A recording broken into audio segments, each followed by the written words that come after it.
40,000 एक व्यक्ति की तनख्वाह है, रिटायर हुआ तो उसको 20,000 पेंशन मिलती थी, लेकिन आपके नेशनल पेंशन स्कीम एनपीएस के माध्यम से अब वो 2-2,500 रुपये अटका है। देखिए, मैं इस विषय पे इसलिए बहुत ज़्यादा नहीं बात करना चाहता क्योंकि ये बहुत लंबा विषय है। मैं आपको कैलकुलेशन करके दे सकता हूँ, और जो आदमी ये कहता है कि उसको 2-2,500 मिल रही है, उसको मेरे सामने लाओ, उसको मेरे को समझा दे एक बार कैसे।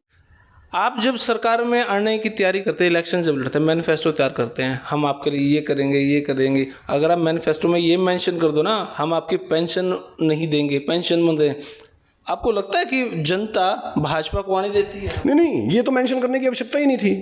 अब आप कह रहे हैं कि ये जो स्कीम है हरियाणा में 2007 से 2014 तक क्यों नहीं हुआ ये आंदोलन? तब तक कोई रिटायर ही नहीं हुआ था ना, आंदोलन कब हुआ? अगर हम उस तर्क के हिसाब से देखते तो रिटायर तो अभी भी कोई नहीं हुआ।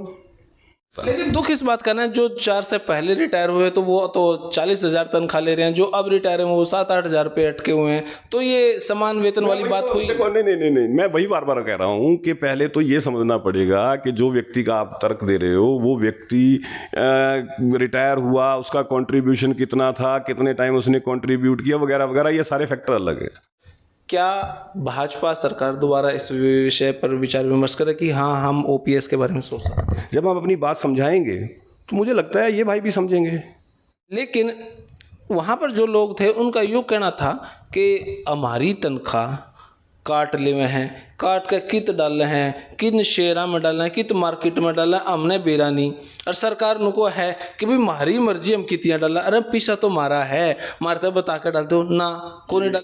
तो सारे भैया ने भाई मेरी राम राम। मैं जगदीप शर्मा स्टेप अप जे सर यूट्यूब चैनल पर आपका स्वागत करता हूं। भाई ओल्ड पेंशन स्कीम पर बहुत बड़ा हंगामा वो अपना हक मांगे, सरकार डिनाई करके बिल्कुल।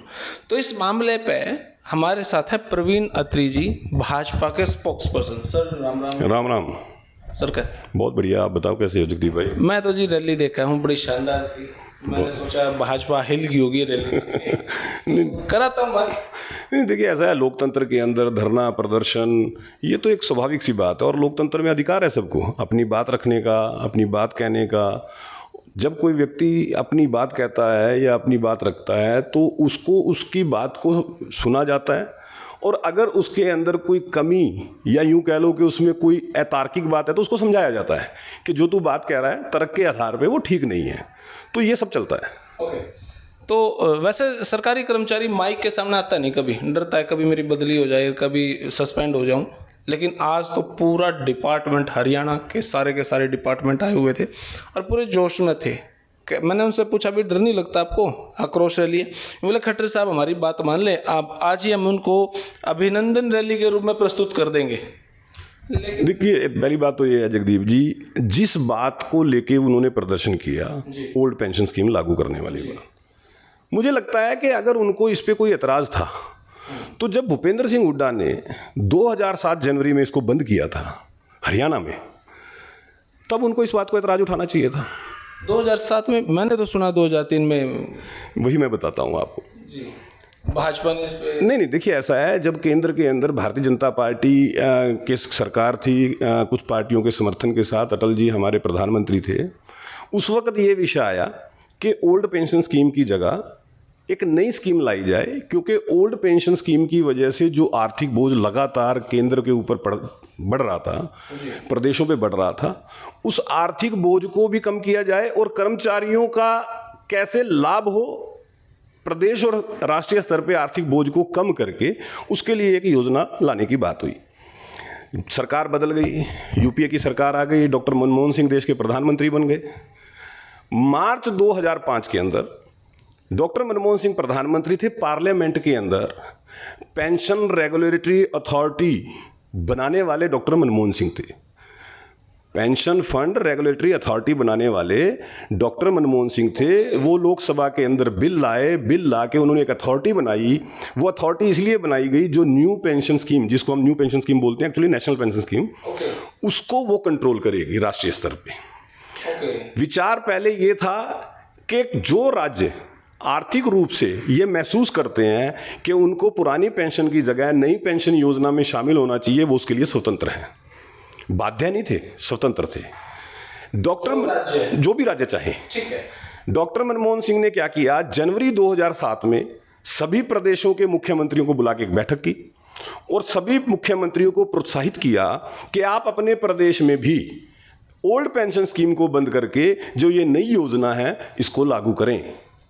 भूपेंद्र सिंह हुड्डा उस वक्त मुख्यमंत्री थे। उन्होंने डॉक्टर मनमोहन सिंह की बात को मानते हुए हरियाणा के अंदर ओल्ड पेंशन स्कीम को बंद किया और ये नई योजना को लागू किया। इसलिए मैं कह रहा हूं कि हरियाणा में ये ओल्ड पेंशन स्कीम हुड्डा साहब ने बंद की थी। अब आप कह रहे हैं कि ये जो स्कीम है हरियाणा में 2007 से 2014 तक क्यों नहीं हुआ ये आंदोलन? तब तक कोई रिटायर ही नहीं हुआ था ना, आंदोलन कब हुआ? अगर हम उस तर्क के हिसाब से देखते तो रिटायर तो अभी भी कोई नहीं हुआ। 2004 फिर 2030 में दिवालिया कैसे हो जाएगा? खट्टर साहब मैसेज चले हुए हैं कि खट्टर साहब ने व्हाट्सएप पे मैसेज पढ़ा और 2030 तक दिवालिया हो जाएगा। मैं आपको जवाब देता हूं। आप आरबीआई की जो रिपोर्ट 2020 में आई थी उस रिपोर्ट को एक बार पढ़ें। 1991 में राष्ट्रीय स्तर पे मतलब नेशनल लेवल पे जो पेंशन का खर्चा था ओल्ड पेंशन स्कीम का लगभग 3,25,000 करोड़ रुपए था। 3,25,000 करोड़ रुपए ये 1991 में नेशनल। और प्रदेशों का जो खर्चा था वो 3,131 करोड़ रुपए था पेंशन का 1991 में। 2021 तक आते आते राष्ट्रीय स्तर का खर्चा तो चला गया 2,96,000 करोड़ रुपए और प्रदेश स्तर का जो खर्चा है राज्य सरकार वो खर्चा है वो चला गया लगभग 3.25 लाख करोड़ रुपए। मतलब मोटा मोटा 6 लाख करोड़ रुपया 2021 तक ओल्ड पेंशन स्कीम पे प्रदेशों और देश का खर्चा होना शुरू हो गया। ओल्ड पेंशन स्कीम को अगर आप लागू रखते हैं तो ये खर्चा साल दर साल बढ़ेगा। पहली बात 6 लाख करोड़ रुपए का मतलब आप समझते हैं कि आपके बजट का 15%। अब मुझे आप एक बात बताइए, राष्ट्रीय स्तर पे और प्रदेश स्तर पे कर्मचारियों की जो संख्या है पूरे देश की जनसंख्या के मुकाबले मात्र 0.5% है और जो खर्चा है 2021 तक वो है आपके बजट का 15%। मतलब आप 0.5% लोगों पे अगर बजट का 15% खर्च करोगे तो जो बाकी 99.5% जनसंख्या आपकी है उसके लिए क्या करोगे? उसका क्या कसूर है? ये जो आप 0.5% जो आप बता रहे हैं ना, यही थे जो पूरे कोरोना में डटकर सामने आए हुए थे। यही हैं जिनको आप संडे को भी काम दे देते हैं, जिनसे पूरा देश चलता है। ये वही हैं जो रात को भी मैसेज व्हाट्सएप पे मैसेज कर देती है सरकार, भाई ये आंकड़े लाओ, तो रात को 12 बजे 2 बजे भी उठ के काम करें। आपके सवाल का जवाब देने से पहले आपको एक चीज को समझना पड़ेगा। पहली बात, सरकार क्या होती है? सरकार जनता चुन के एक कस्टोडियन बनाती है कि आप कस्टोडियन है हमारे पैसे के, क्योंकि जो ये पैसा ये सरकार का नहीं होता, इस बात को आप समझिए। ये जनता का पैसा है। जनता सरकार चुनती है और वो अपना एक कस्टोडियन बना देती है सरकार को कि आप हमारे इस पैसे को आप संभालेंगे, इस पैसे का यूज आप हमारे लिए करेंगे, हमारे बेहतर के लिए करेंगे, हमारे अच्छे के लिए करेंगे। अब सरकार की जिम्मेवारी क्या हो गई कि जो ये 140 करोड़ देश की जनसंख्या या 2.25 करोड़ रुपए में की जनसंख्या हरियाणा की, मैं चलिए हरियाणा स्तर पे बात करता हूं, तो हरियाणा सरकार की जिम्मेवारी ये बन गई कि उसने पूरे 2.25 करोड़ लोगों के हित में सोचना है। 2.25 करोड़ लोगों ने उसको कस्टोडियन बना के बिठाया है। अब मैं आपके ऊपर छोड़ता हूं, अगर मैं आपको कस्टोडियन बना के बिठा दूं और आपको कहूं कि जी ये पैसा आपके पास है, आपने इन 2.25 करोड़ लोगों के भले के लिए खर्च करना है, तो आप उसको बांटेंगे? हाँ, आपकी बात सही है। फिर मैं आपको इंटरप्ट कर रहा हूँ। आप जब सरकार में आने की तैयारी करते हैं, इलेक्शन जब लड़ते हैं, मैनिफेस्टो तैयार करते हैं, हम आपके लिए ये करेंगे ये करेंगे। अगर आप मैनिफेस्टो में ये मेंशन कर दो ना, हम आपकी पेंशन नहीं देंगे, पेंशन मत दें, आपको लगता है कि जनता भाजपा को आने देती है? नहीं, ये तो मेंशन करने की आवश्यकता ही नहीं थी भाई। 2014 की बात करें, 2019 की बात करें, विषय नहीं था। अगर आप मेंशन करते हैं किसानों के लिए ये स्कीम लेके आएंगे, तो क्या जनता आपको आने देती? नहीं आने देती। अगर उनको पता होता कि इस तरीके की स्कीम आएंगी तो क्या आने देती? चलिए आपकी बात का जवाब देता हूँ। देखिए, जब आप अपना घोषणा पत्र बनाते हैं, आपके पास, जब आप सत्ता से बाहर होते हैं तो आपके पास एक टेंटेटिव फिगर होती है, अंदाजन फिगर होती है। आप पहले की सरकार का पिछला जो बजट होता है ना, उसको आप देख लेते हैं कि सरकार ने इतने रुपए का बजट पेश किया था, इतनी आपकी रेवेन्यू रिसिप्ट्स हैं, मतलब आपकी आमदन है, उसके हिसाब से आप एक योजना बना लेते हैं कि मैं अगर सत्ता में मेरी पार्टी आती है तो हम किसान को इन योजनाओं का लाभ देंगे, युवाओं को इन योजनाओं का लाभ, अब एक खर्चे क्या एक बेरवा बना लेते हैं। फिर मेरा वही सवाल, और ये जो सवाल मैं नहीं कर रहा हूं, पहले आपको बता दूं, ये सवाल किया था कांग्रेस के एक नेता है प्रवीण चक्रवर्ती, जो कांग्रेस का एक विंग है डाटा एनालिस्ट विंग, उसके हेड है राष्ट्रीय स्तर पे। ये उनका सवाल है, चाहे तो उनका ट्वीट चेक करना। उन्होंने कहा कि 15% बजट का 0.5% लोगों पे खर्च करना कहां तक सही है। आप थोड़ा सा इस बात को ऐसे समझें। क्या आप उन्हीं को फॉलो करते? नहीं, मैं उनको फॉलो नहीं करता।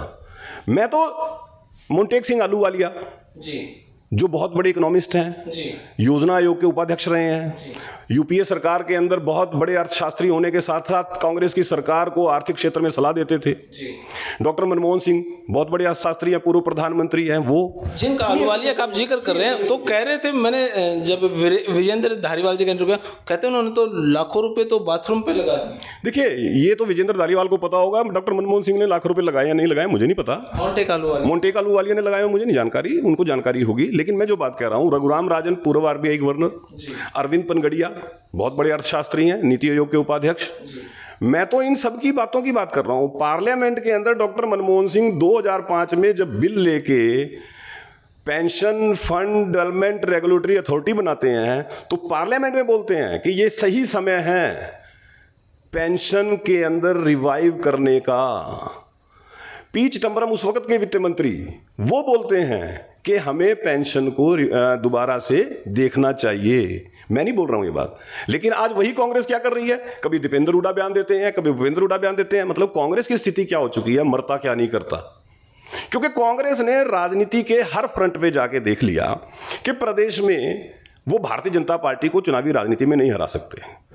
मुख्यमंत्री मनोहर लाल ने जिस तरह की योजनाएं हरियाणा की जनता के लिए बनाई, जिस तरह का विकास हरियाणा में किया, भूपेंद्र सिंह हुड्डा और दीपेंद्र हुड्डा या यूं कहिए कांग्रेसी नेताओं को समझ में आ गया कि चुनावी विषय में जाके तो आप नहीं हरा सकते, क्योंकि इतना ईमानदार मुख्यमंत्री इस प्रदेश को मिला जिसके ऊपर आप एक छोटा सा आरोप नहीं लगा सकते। जबकि पहले के मैं हुड्डा साहब के 10 तो मैं भी गिनवा देता हूं कौन कौन से मामले कोर्ट में है, चाहे प्लाट आवंटन का मामला है, चाहे माने पता है ये हुड्डा साहब के ऊपर इतने आरोप है तो अंदर क्यों नहीं करवा पाते? वो तो मामला कोर्ट में है ना, कोर्ट डिसाइड करेगा। देखिए, सरकार का काम क्या होता है, इन्वेस्टिगेशन एजेंसी का काम होता है विषय की जांच करके कोर्ट में ले जाना, बाकी तो कोर्ट ने डिसाइड करना है, सरकार डिसाइड नहीं करती। मामला चल रहा है, कोर्ट डिसाइड करेगी। और जिस तरह के तथ्य हैं, मैं व्यक्तिगत तौर पर अगर बात कहूं, मैंने वो फाइल देखी है प्लाट आवंटन की, खुद पढ़ी है मैंने फाइल वो, मैं दावा करता हूं हुड्डा साहब के लिए बड़ी मुश्किल होने वाली है। जिस तरह से वो 14 इंडस्ट्रियल प्लॉट पंचकुला के अपने लोगों को बांटे, मेरे को नाम तक बता सकता हूं किस किस को प्लॉट दिया, मुझे ये जानकारी भी है। हमारे थोड़ा सा लंबा सवाल है, हमारे जय हिंद साहब से मैंने एक बार देखा 5 लाख नौकरियां, 5 लाख नौकरियां खट्टर साहब दो, तो फिर मैंने सोचा भी बात तो सही, 5 लाख नौकरियां अगर हरियाणा सरकार में बच्चों को मिल जाए तो बेरोजगारी खत्म हो जाएगी। फिर मैं एक बार इंटरव्यू लेने चले गया हमारे जवाहर यादव जी ओवैसी साहब का, तो उन्होंने कहा भाई टोटल पूरे हरियाणा में 5 लाख नौकरियां हैं जिनमें 4.5 लाख पे लोग काम कर रहे हैं। फिर मैं धारीवाल साहब के पास चला गया, उन्होंने कहा भाई 4.5 लाख में से 2 लाख तो डीसी रेट या इस तरीके से लगे हुए, 2-2.5 लाख ही हैं जो पक्के कर्मचारी हैं। उन 2-2.5 लाख में से हर साल अगर 100-200 हज़ार लोग रिटायर हो रहे हैं, वैसे तो अभी होने ही नहीं है 2030 तक, तो अगर हो रहे हैं तो इतना बड़ा नुकसान कहाँ है सर? चलिए देखिए, आपने ना खुद ही एक बहुत बढ़िया बात कह दी जी। आप खुद ये बात कह रहे हैं कि अभी 2030 तक तो रिटायर होने ही नहीं है जी। उसके बावजूद जो ये लोग ये तर्क दे रहे हैं कि साहब जो नेशनल पेंशन स्कीम है, नई पेंशन स्कीम है, इसमें तो 2,500 रुपये पेंशन बन रही है। हाँ। ये आप ही ने कहा कि 2030 से पहले तो कोई रिटायर ही नहीं होगा। ये कहा कि इतने नहीं होने की 2030 तक दिवालिया ही घोषित। मैं समझा देता हूँ। 2004 के बाद जो भी व्यक्ति सरकारी नौकरी में आया है उसको नई पेंशन स्कीम मिलेगी, ये सरकार ने उस वक्त कहा जब doctor Manmohan Singh prime minister थे। अब 2004 में मैं मान लेता हूं जिस व्यक्ति को नौकरी मिली जी, आपको पता है कि 58 साल 60 साल में आदमी रिटायर होता है जी। मैं मानता हूं कि 30 साल में जगदीप जी आपको नौकरी मिली, आपकी आयु 30 साल रही होगी, तो आप रिटायर कब होंगे? 28 साल बाद, मतलब 2032 जी। तो फिर ये कैसे पता लग गया कि 2,000 रुपये पेंशन बन गई है जी? लेकिन बहुत सारे लोग ऐसे जो 48 साल की उम्र में नौकरी लगते हैं, बहुत सारे लोग ऐसे जो 46 साल के में, 48 साल में नहीं लगते, नहीं 42 साल जनरल कैटेगरी के लिए सर। उसके बाद ओबीसी वर्ग भी है, एससी वर्ग भी है, उनके लिए आपने बहुत छोटी दी हुई है सर। मैं वही बताता हूँ। अब आप जरा नई पेंशन स्कीम को समझिए। हालांकि ये अर्थशास्त्र का विषय है, मैं बहुत गहराई में नहीं जाऊंगा, मोटा मोटा समझा देता हूं। जब ये नई पेंशन स्कीम लागू हुई, ये केवल कर्मचारियों के लिए थी। उसके बाद 2009 के अंदर सरकार ने, मनमोहन सिंह की सरकार ने, ये याद रखिएगा। लेकिन 2003 में तो भाजपा सरकार थी। नहीं, मैं बताया, अटल जी ने ये विचार तो अटल जी लेके आए थे, अटल जी की सरकार थी। लेकिन जो अथॉरिटी बनाई डॉक्टर मनमोहन सिंह ने बनाई 2005 में।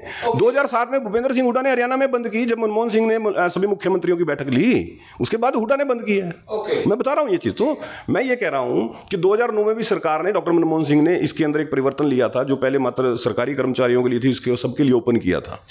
इसके अंदर क्या है कि दो है, टीयर 1, टीयर 2।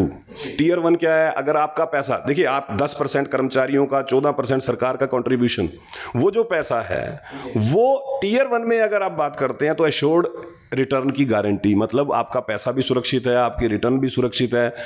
अगर मोटी सी कैलकुलेशन दे देता हूं, 5,000 रुपए प्रति महीना किसी कर्मचारी का कटता है, जब उस कर्मचारी की आयु है 30 वर्ष, 30 साल तक उसका पैसा वो कटेगा। इस 5,000 के अंदर 10% कर्मचारी का, 14% सरकार का, ध्यान रखना।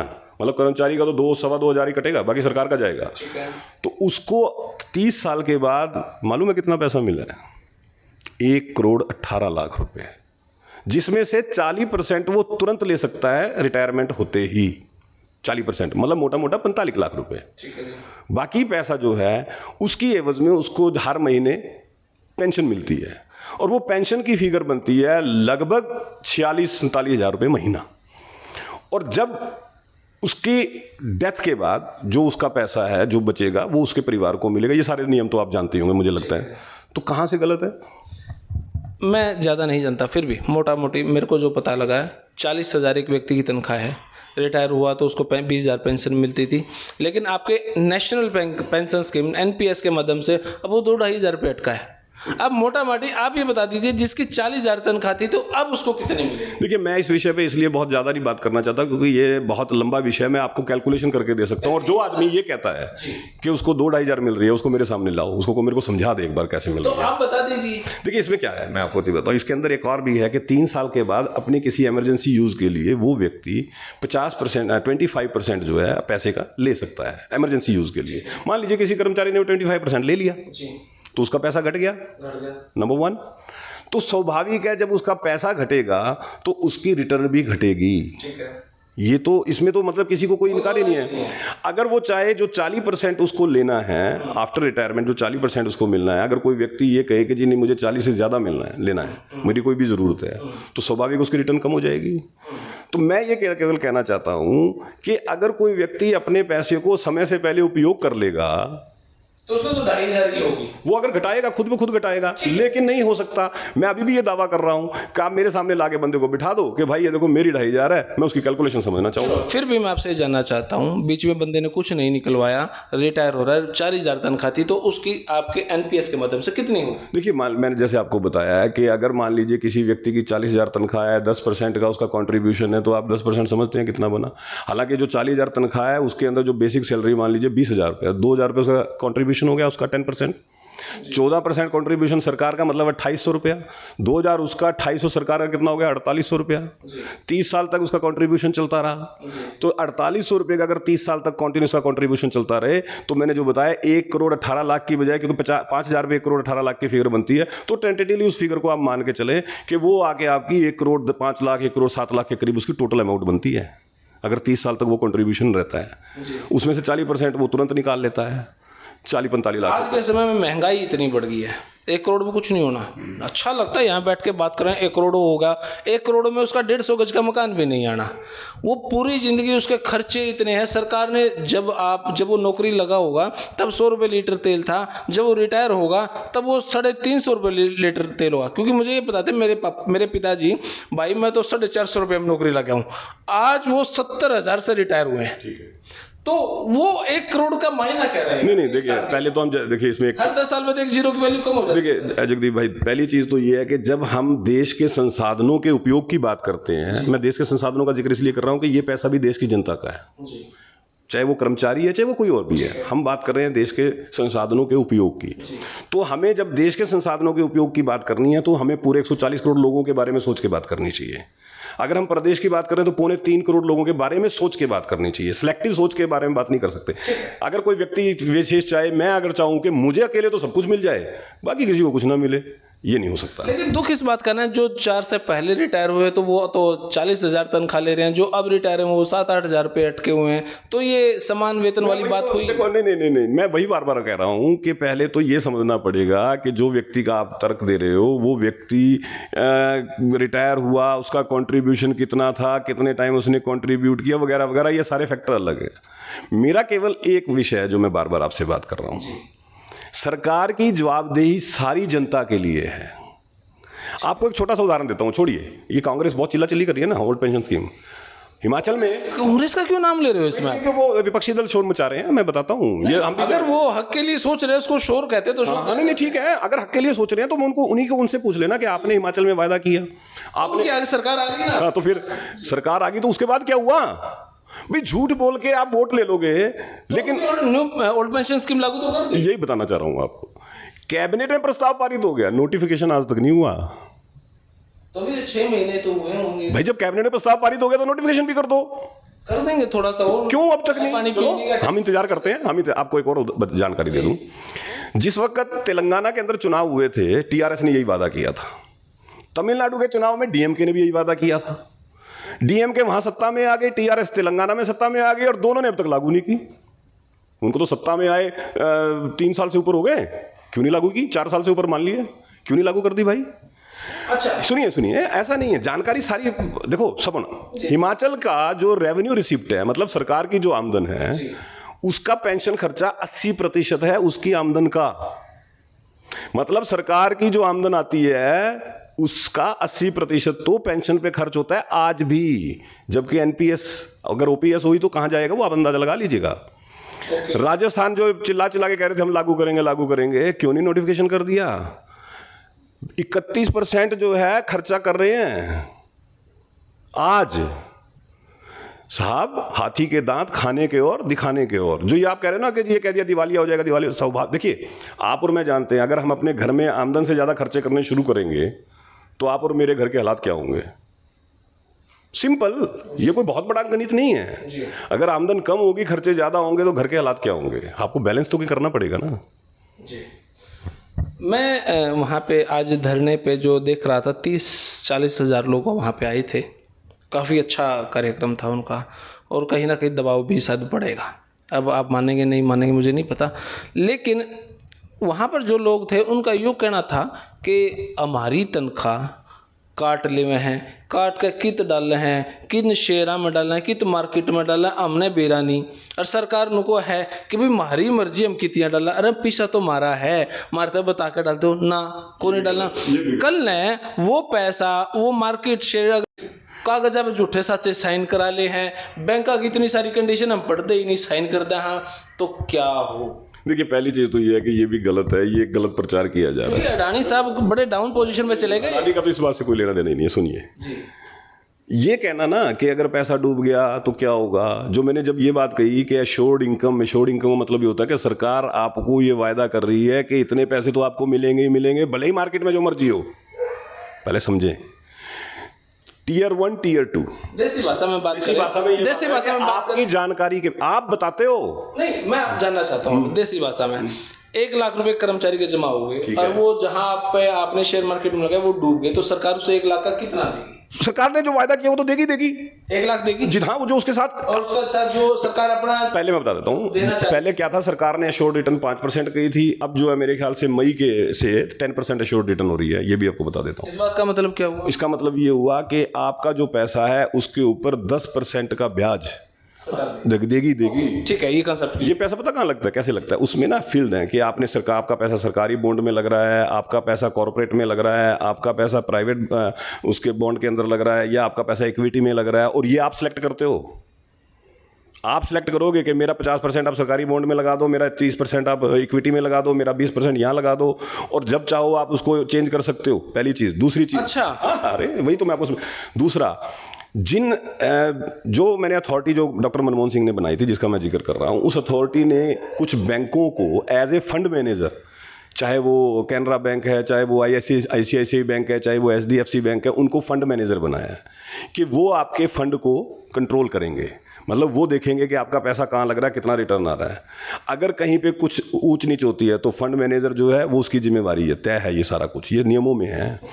ये जब सरकार कोई पैसा लेती है ना, वो पैसा भले ही मार्केट ऊपर जाए मार्केट नीचे जाए, हाँ अगर आप टीयर 2 में लगाते हैं, ये सुन लीजिए, टीयर 2 में अगर आपको मार्केट के अंदर बढ़ती है मार्केट, उस तब भी लाभ आपको होता है, बशर्ते आपने इक्विटी में पैसा ज़्यादा लगाया हो। अगर आपने सरकारी बॉन्ड के अंदर लगा दिया, बात ही खत्म हो गई। सरकारी बॉन्ड समझते हो आप?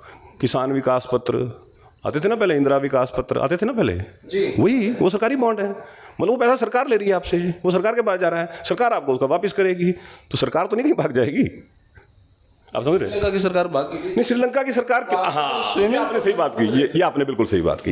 ऐसी स्थिति श्रीलंका के साथ क्यों आई, अब इसको समझ लो। फ्री फोकट का देने के लिए, फ्री फोकट के साथ साथ आपके खर्चे बढ़ते चले गए, आपकी आमदन उसके हिसाब से बैलेंस नहीं थी, और आप कर्ज पाकिस्तान के हो रहे हैं, हो नहीं रहा है। पाकिस्तान ने ये कहा था, भुट्टो का, आपको अगर जानकारी हो, कि एटम बम बनाएंगे, भले ये घास की रोटी खानी पड़े पाकिस्तानी को, वो खाएंगे ना। 100 करोड़ के लिए दुबई जाना पड़ता। अब अंतर समझिए, आज आपके देश का विदेशी मुद्रा भंडार $600 बिलियन से ज़्यादा है, आज तक नहीं हुआ इतना कभी। आप समझ रहे हैं इस बात को? फिर कर्मचारी को पेंशन दे दीजिए ना, जब इतना कुछ बढ़ रहा है। नहीं, देखिए हम कभी ये थोड़ी कह रहे हैं, हम तो ये कह रहे हैं कि जो आपको मिला, जब ये योजना बनी, ये आपके लाभ की योजना है, आपके नुकसान की नहीं है। पहली चीज, हम प्रॉफिट की बात करते हैं, आप कहते हैं G20 आ गया, तो ये आ गया, इतना प्लान आ गया, इतनी बिजनेस आ गई, इतना करोड़ आ गया, फिर भी हमारा हरियाणा की बात करूं तो इतने लाख करोड़ का हमारा माइनस में जा रहा है। बजट, सरकारी नौकरियां खत्म की जा रही हैं, प्राइवेटाइजेशन बढ़ाया जा रहा है, लोगों की तनख्वाह काटे जा रही है। मतलब फिर बातें क्यों चल रही? नहीं, प्राइवेटाइजेशन कहाँ बढ़ाया? अरे सर, रेल बेच दी, वो बेच दिया, वो बेच दिया। चलो चलिए अब सुनिए, ये भी एक बड़ा झूठ का प्रोपेगेंडा होता है। अब आपको इसकी जानकारी भी देता हूं। ये कहते हैं ना, रेल बेच दी जी, एयरपोर्ट बेच दिए जी, जहाज बेच दिए जी। पहली बात तो ये समझना जरूरी है, लोग कहते हैं कि मोदी जी कहते हैं मैं तो फकीर हूँ, झोला उठा के चला जाऊंगा। फकीर झोले में सब कुछ वो प्राइवेट ही ले जाएगा। फकीर हूँ, झोला उठा के चला जाऊंगा, जिस संदर्भ में कहा था, देखिए, चाहे मनोहर लाल जी की बात करें, चाहे मोदी जी की बात करें, मोदी जी को 20 साल हो गए सार्वजनिक जीवन में, हो गए ना। मुख्यमंत्री रहे पहले, उसके बाद प्रधानमंत्री, 20 के 21 हो गए। 1 रुपए का कोई आरोप लगा सका आज तक? 1 रुपए का। मनोहर जी को 8.5 साल तो हो गए ना, कोई 1 रुपए का आरोप लगा सका? भाईचारा अडानी जी के साथ। नहीं, ये देखिए, अब ये भी बड़ी अजीब बात है। मुझे एक बात समझ नहीं आती, आपको पता है पेप्सी का मालिक कौन है? Do you know? आपको पता है कोका कोला का मालिक कौन है? जानते हो आप? विदेशी हैं सर, मेरे ख्याल से तो वो आपके यहाँ धंधा कर रहे हैं, लाखों करोड़ों कमा रहे हैं, आपने आज तक नहीं आवाज उठाई। आपके देश का उद्योगपति अगर तरक्की कर जाए, वो आपकी नजर में चोर है। मतलब आप अपने आदमी को चोर कहते हो और दूसरा आदमी कमा रहा है, वो आपके लिए कुछ नहीं। नहीं, बात सही है आपकी, लेकिन जब बात संपत्ति की आती है तो 2013 में तो अडानी की संपत्ति थोड़ी सी थी, इतनी सी, 2018 तक इतनी हुई, और 2018 से लेकर अब तक इतनी हो चुकी है। वो आंकड़ा, जगदीप भाई देखिए, ऐसा है, मैं अडानी का प्रवक्ता तो नहीं हूँ, लेकिन जितनी मुझे जानकारी है वो ये है कि अडानी जी ने एक टीवी के इंटरव्यू में खुद ये बताया था कि उसको पहला ब्रेक राजीव गांधी जब देश के प्रधानमंत्री थे 1995 में, जो मुद्रा पोर्ट मिला था, वो तो खुद बता रहा है कि भाई मुझे पहला ब्रेक जो है राजीव जी के टाइम में मिला, मैंने ऊंचाई पकड़नी शुरू की, फिर नरसिम्हा राव जी के टाइम में, फिर वो तो खुद बता रहा है टीवी में बैठ के। लेकिन चलो हम अब छोड़ देते हैं अडानी जी को, अपने हरियाणा में ही आ जाते हैं। बहुत विदेश तक घुमाए सर हम, लेकिन किसान आंदोलन को देखते हैं हम, अभी ये OPS वाला सिस्टम देख रहे हैं हम, खेलों वाले सिस्टम को देख रहे हैं हम, तो कहीं ना कहीं हर जगह ये लग रहा है कि लोग नाराज हो रहे हैं बीजेपी से। चलिए अब एक बात बताऊं, हम पहले किसान भाइयों की बात करते हैं। किसान बहुत ज्यादा लंबा, कोई बात नहीं, आप फिर जब बात करेंगे तो सारी करेंगे। किसान भाइयों को सालाना 6,000 रुपये केंद्र सरकार देगी, ये कभी इससे पहले किसी ने क्यों नहीं सोच लिया? क्यों नहीं किसी के दिमाग? कभी ना कभी तो किसी ने शुरुआत की। नहीं, बताओ, मुझे बता दो किसी ने क्यों? 100 रुपए की शुरुआत पेंशन देने की हमारे चौटाला साहब ने सोची। नहीं, देवीलाल जी ने सोचा था, वो चौटाला साहब ने नहीं सोचा था। हाँ देखिए, बुजुर्गों की पेंशन, हाँ नहीं, इसकी जिस बात का मैं कर रहा हूँ, इसकी शुरुआत क्यों नहीं सोची किसी ने? फिर जब केंद्र सरकार 6,000 रुपये देगी, तुरंत मनोहर जी घोषणा करते हैं कि 6,000 रुपये की सहायता हरियाणा सरकार करेगी। किसी और प्रदेश ने क्यों नहीं सोची? आप समझ रहे हैं? आप किसान, हरियाणा के किसान की फसल का एमएसपी पे हरियाणा सरकार खरीदेगी, चाहे वो सरसों है, चाहे बाजरा है, चाहे मूंग है, चाहे सूरजमुखी है। ये क्यों पहले क्यों नहीं किसी सरकार ने कर लिया? मनरेगा कांग्रेस ने सोची थी ना, गांव वालों की नौकरी के लिए। आपको एक और चीज बताता हूं, देखिए मनरेगा जो स्कीम है, अगर आप उसको ध्यान से समझेंगे, वो एक ऐसी स्कीम है आपातकाल, यानी कि जब कोई ऐसा समय हो कि रोजगार संकट पैदा हो जाए या ऐसे हालातों के लोगों के पास करने को काम ना हो, तो मनरेगा के जरिए एक गरीब आदमी को काम मिले और उसका घर चल सके। अच्छा काम था। सुनिए, ये कांग्रेस की देन है सर? नहीं सुनिए ना, अटल बिहारी वाजपेयी की या मोदी जी की देन? इस बात से इनकार नहीं कर सकता मैं, ठीक है ये स्कीम है, लेकिन आज देश की स्थिति में परिवर्तन क्या आया?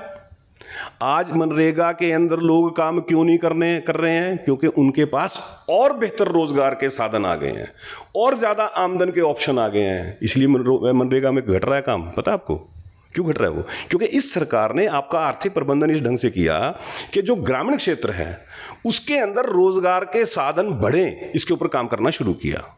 नतीजा आपके सामने है आज की तारीख में। चलो, अब जो इतना बड़ा आंदोलन हुआ ओपीएस पे फिर से हम आ जाते हैं। वन लाइनर आंसर, क्या भाजपा सरकार दोबारा इस विषय पर विचार विमर्श करे कि हाँ हम ओपीएस के बारे में सोच सकते हैं? नहीं बिल्कुल डिक्लाइन है। देखिए ऐसा है, जहाँ तक संवाद की बात है, संवाद के लिए हम बिल्कुल खुले हैं, ओपन हैं। कोई भी आएगा हमसे बात करेगा, हम बात करेंगे, हम उसकी सुनेंगे, अपनी बताएंगे।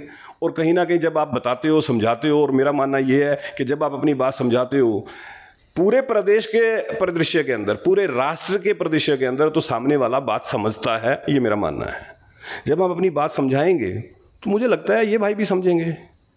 काफ़ी लेट नहीं हो रहे हो समझाने में? नहीं, देखिए ऐसा है कि लेट कुछ नहीं होता जगदीप भाई। आज अगर मैं आपसे बात कर रहा हूं और इस विषय में हम डिटेल में बात कर रहे हैं, तो उद्देश्य केवल ये होता है कि आपकी वीडियो जाएगी उन भाइयों के पास, वो सुनेंगे, हमारी बात पहुंची। अगर उनका कोई तर्क होगा, स्वाभाविक है, आप इंटरव्यू करेंगे तो मैं भी उसको सुनूंगा, तो मुझे लगेगा कि इस तरह का ये जवाब है, फिर वो। और जब मुझे लगेगा मुझे सरकार को टेबल पे बैठ के, अगर सरकार ये महसूस करती है कि मुझे टेबल पे बैठ के 1 to 1 बात करनी है, तो उसके लिए भी ओपन है। किसी के लिए ये थोड़ी है कि हम बात नहीं करेंगे, संवाद के लिए ओपन है। पता नहीं क्यों ऐसा लगता है कि अगर इस पोजीशन में कांग्रेस होती तो मान लेती भाजपा रिजिड नेचर की। नहीं, हम अपने प्रदेश की जनता, अपने देश की जनता के हित में सोचते हैं। हम कांग्रेस नहीं है ना भाई, तभी तो जनता ने हमें सत्ता सौंपी। कांग्रेस ने क्या किया?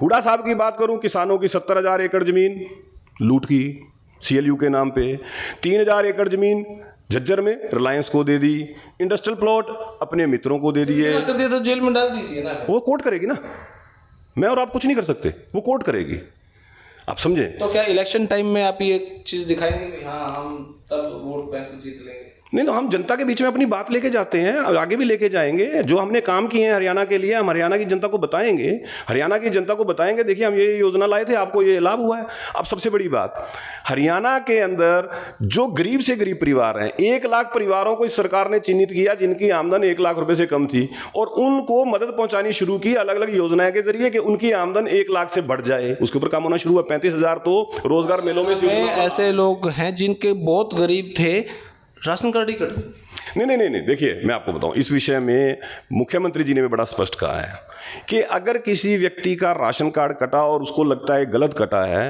तो सरकार ने पहले 15 दिन का समय दिया कि 15 दिन के अंदर उसको ठीक कर देंगे, और जब तक वो ठीक नहीं होता उनको उस महीने का राशन मिलेगा। ये मुख्यमंत्री जी सारी बातें स्पष्ट कर चुके हैं।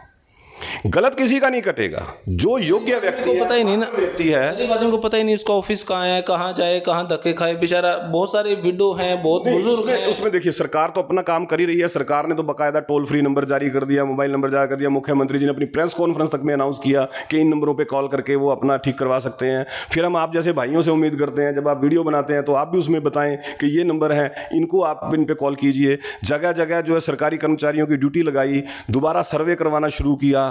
ये सारे काम सरकार कर रही है।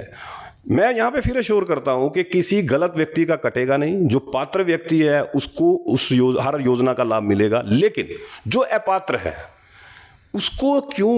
भाई आप समझिए, संसाधन आपके पास इतने हैं, ये संसाधनों का लाभ जो गरीब आदमी है उसको मिलना चाहिए। हमारी तो सोच है, आपको पता, अंत्योदय की सोच है। जो पंक्ति में आखिरी व्यक्ति खड़ा है, विकास योजनाओं का लाभ उस आदमी तक पहुंचना, और हम वो पहुंचा रहे हैं। चलो देखते हैं फिर। बहुत बहुत शुक्रिया, धन्यवाद जगदीप जी। तो भाई इतनी गर्मा गर्म बहस आपने किसी लगी, कितने संतुष्ट हुए? फिर भी आप अपने सवाल कमेंट बॉक्स में छोड़ सकते हैं। जो सा रूस सर का होगा वह पूछ लेंगे, और जो सा ईसाई होगा तो भाई ईसाई तो ईसाई होगा। आपने वीडियो किसी कमेंट बॉक्स में बनाया, तब तक के लिए धन्यवाद। जय हिंद, भारत माता की जय। Thank you.